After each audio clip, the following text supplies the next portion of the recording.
The Chronicled Wish banner has made a return at long last, so today I wanted to analyze the value of each of the returning characters in a quick TLDR way to help you decide who to spend your precious Primogems on. My name is Juice, and let's get into it. Obviously, we have to start with the woman whose Meripede sentence is ending soon. Finally, at long last, the crane has returned to us all. Let's get right down to business. Cryo Buffer. Not that desirable in this current Genshin day and age. She's Ayaka's absolute best in slot 5-star premium support without question. You can't make a case for any other cryo slot in beating her. I suppose Charlotte if you want to slot a constellated Farina into your Ayaka teams. Otherwise, the crane is a literal perfect synergy when put in these types of teams. It doesn't matter what type of Ayaka team it is, Shenhe will consistently be your best bet in them. Freeze, Mono Cryo, you name it, Shenhe will support it, as long as the team has a cryo DPS for her to help. She works with Ganyu and Riesli too, but their most common teams tend not to use Shenhe, but you absolutely can use her effectively with them.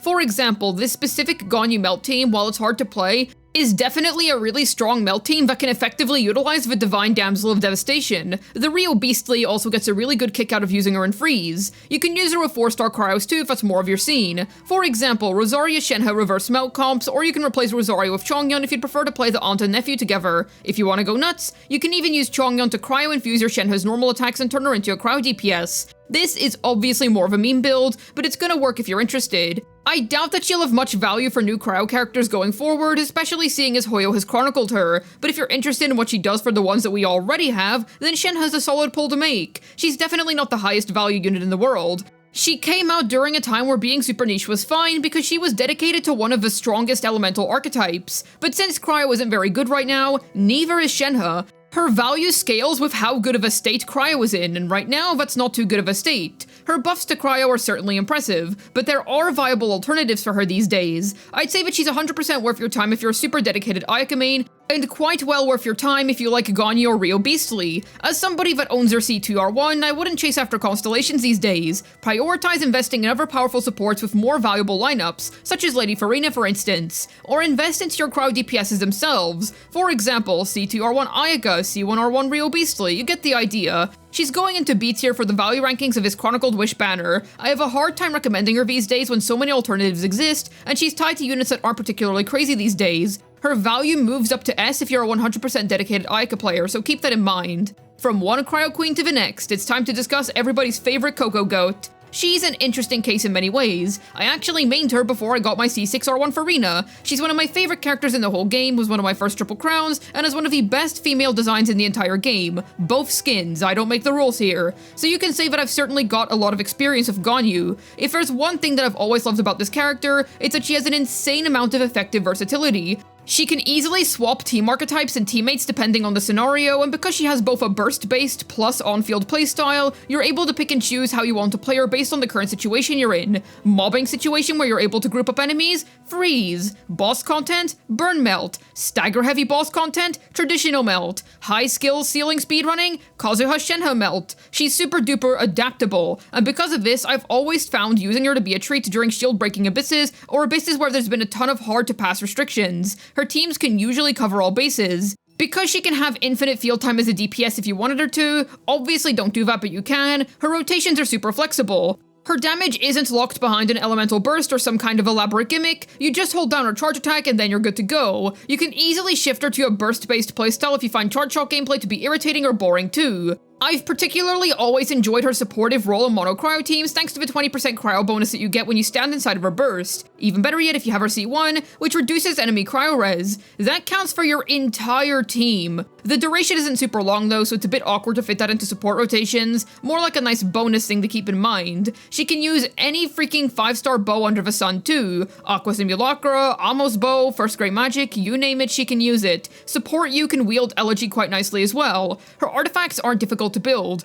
4-piece Wanderer's Troop is a very common set, and 4-piece Blizzard Strayer is strong boxable. Plus, don't make the mistake of sleeping on Ganyu's burst. Level it up just as much as you would level her charge attack. It only steals melt in traditional Ganyu melt. In burn melt teams, you don't have to worry about that anymore because burning sustains enough pyro aura for you to melt your charge attacks too. Sure, she's certainly not the strongest DPS numbers wise anymore, definitely far past her glory days, but with that being said, I disagree with the sentiment that she's garbage now. No, far from it. The substitutable nature of her teams lends her to being a comfortable slot in an ever-changing Abyss meta. She's certainly outclassed these days, but if you want a flexible crowd DPS that can get the job done for you with minimal stress, then Ganyu's a fantastic choice. Just keep in mind that she leans heavily into the charge shot playstyle if you want to play her as an on-field main DPS. I'm slotting her into B tier for the value rankings of this Chronicled Wish banner. I'm putting her above Shenhe because she's less niche. Not a meta behemoth these days by any means, but to call her bad would just be wrong. You'll get your value out of her for sure.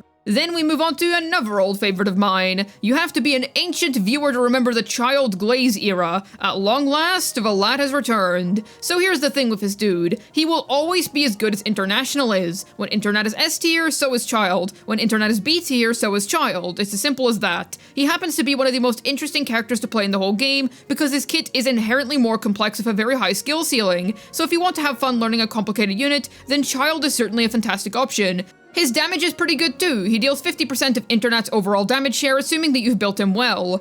Don't pull him if you want a Hydro DPS. He is a Hydro driver to be super specific. And yes, while he can drive teams over than Internet, his skill cooldown timings can make him super awkward in other teams. The reason as to why he works so well with Xiangling is because his Hydro app is able to keep up with her insane level of Pyro app so well, along with his skill timing working really nicely with Xiangling's burst. It's like a skill timer built into the team's rotation. You don't get that luxury in non-Xiangling teams. But yes, Tartaglia works elsewhere. Childe Ganyu Freeze is a fun one that I personally like. No, don't get any ideas, this is an actual team. Bro is also literally him when it comes to weapon options. Almost every single 5-star bow is within 1% of each other when it comes to trying to find his best in slot.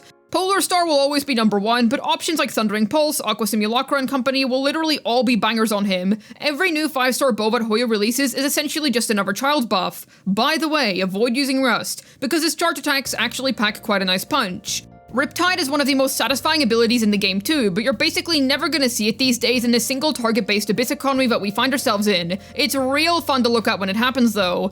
So if you're a huge Internet shill, then Childe's worth your time. I'm not sure if Moika Shilunen will replace Xiangling Kazuha here. I'll do some testing when I get the Pyro Archon. We'll have to see. Another issue is that Settle Down exists, who literally just does more damage. He one-tapped Childe for a reason, dude. Hoyo was foreshadowing. So unfortunately, if you have Nuvolette, I have a harder time recommending Childe, even if the Ginger Lad has a better inherent synergy with the team. To be honest, one of his biggest flaws is simple power creep. New teams have come out since Internet's golden age. Plenty of them too. Xiangling, Kazuha, and Bennett all have better use cases than to be paired with Tartaglia, so while Internet is by no means a bad team, it's no longer the meta behemoth that it once was. I have a hard time recommending that you pull Childe over more modern units, or older units that have aged better than him. Once again, he was one of my favorite Genshin characters back in the day, and while he may no longer be in my top 5, I'll always have an appreciation for the guy. Ah yes, the good old days, back when I was a Childe main. Ah, by the way, avoid his constellations like the plague. If you want to vertically invest into this team, dump Primos into C2 Kazuha or an Engulfing Lightning for Xiangling, and of course a 5-star weapon for Childe, because hoo boy, his C4 ruining his best team is certainly a choice on Hoyo's end.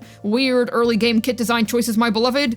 I'm slotting him at the top of C tier. I'm not putting him any lower because Internet is still an alright team at the end of the day, but he himself is sort of stuck as a relic in the past due to his kit design. Xiao is another old favorite of mine. In fact, he's still in my top 5 favorite Genshin characters to this day. There was a point in time where he was joint first with Venti, but he slowly fell off a bit. I still love the dude though, you get the idea by this point. Triple crowned, insane build, and my highest plunge in a consistent run has been 242k. Xiao's the best Animo DPS in the game without question.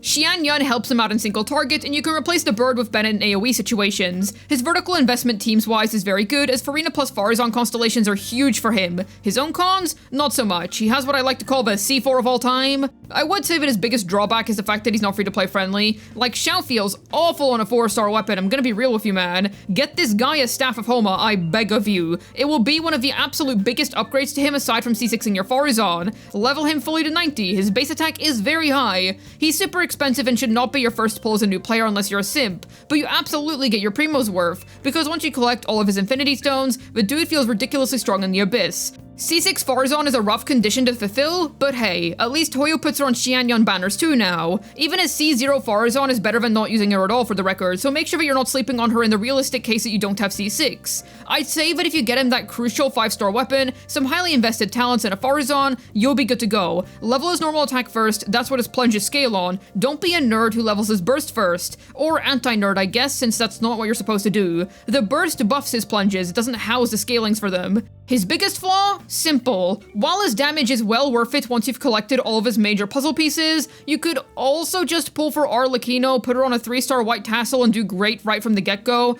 Or get a Nouvelette, slap him on a Piambre and get cooking. Xiao's high investment requirement set his bar to entry very high, which makes him more desirable to older players, but most older players will already have good main DPSs and teams for them at the ready, so you end up in a difficult dilemma where he's always not really going to be a priority pull. Absolutely fantastic DPS unit that you should not be sleeping on. His damage is brilliant. However, I do not recommend him as a free-to-play's first pull. Ever. He's going into A tier when it comes to the value rankings of his Chronicled Wish banner. I'm tempted to put him into S tier because he's such a good character, but my problem is that the barrier to getting to that point is really high. Alright, that marks the end of my personal favorites that they grouped up onto this one Chronicled Wish banner. Next up, let's talk about Baizhu. He can heal, which equals fanfare synergy, so that's already a nice plus. His healing is super potent and reliable, so I'd say that he's a pretty comfy unit. He has weak shields that refresh constantly to act as interruption resistance, not to mention some very minor buffing which is effective when played in Dendro teams. Nice. Generally, a good package of qualities here. I personally favor him in the Al-Haifim, Farina, EM, Raiden, Baizhu team because I hate playing Kuki Shinobu. Single character healers drive me nuts, which is why we love Baiju's healing in this household.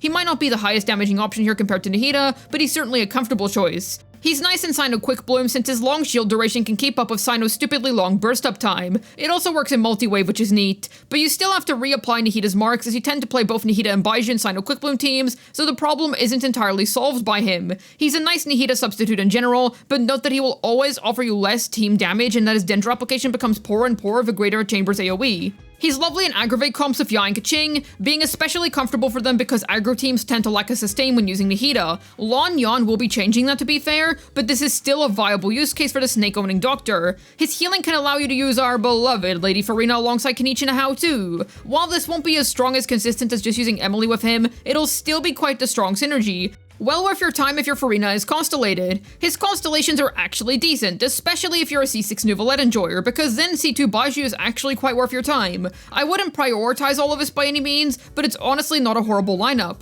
His signature is nothing to write home about. I had the displeasure of losing to it twice back when I was wailing for Farina C6R1. He's a Dendro Catalyst too, so if you wanted to use him to drive some teams, while that's not particularly optimal, you can still do so. He's going into S tier for the value rankings of his Chronicled Wish banner. I'd like to clarify that these rankings are within the scope of this Wish banner. Specifically, Baizhu isn't an S tier unit by any means, but compared to his competition on this specific Chronicled Wish banner, he has the highest pull value out of all of them so far. Right, here's the awkward thing with Keqing. Yes, she is indeed an excellent official driver in aggravate teams. She's a super competent aggro unit. Her quick swap playstyle is super snappy and efficient. But my problem here? Chloriander is running on the limited banners during the second half of 5.3. A better Electro DPS that serves as direct Keqing power creep is right there. Unless you're a simp that loves Keqing, I see literally no reason to choose a Yuhong in this situation. Clorox Bleach does the whole quickfire Electro DPS thing while self-sustaining, while doing more damage. I suppose there's a playstyle difference.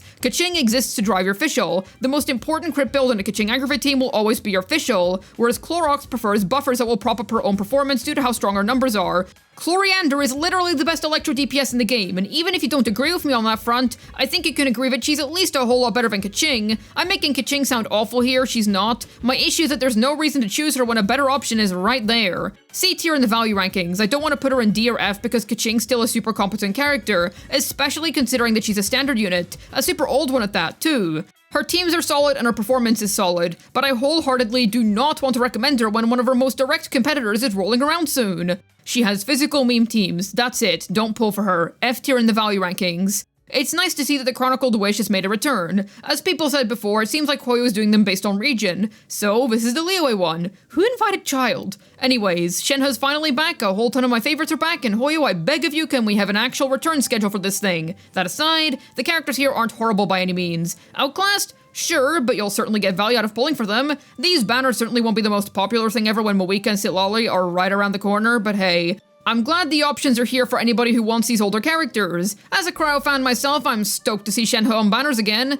Definitely let me know who you'll be pulling for in 5.3 down below in the comments. I'd love to hear your thoughts. Hopefully this video was able to tell you who'd get you the best bang for your Primogem on 5.3's Chronicled Wish banner. As always, I have a ZZZ Tekken channel for those of you who are interested. Head on over and subscribe if you're interested in some fun, silly ZZZ content. This has been Juice, signing out. An interesting thing that I noticed here, Zhongli would 100% qualify for this banner, but they put Baizhu there instead, who is much newer than him, so I think that this pretty much confirms that Archons will never find themselves on the Chronicled Wish banner. Enjoy that little factoid, my friend.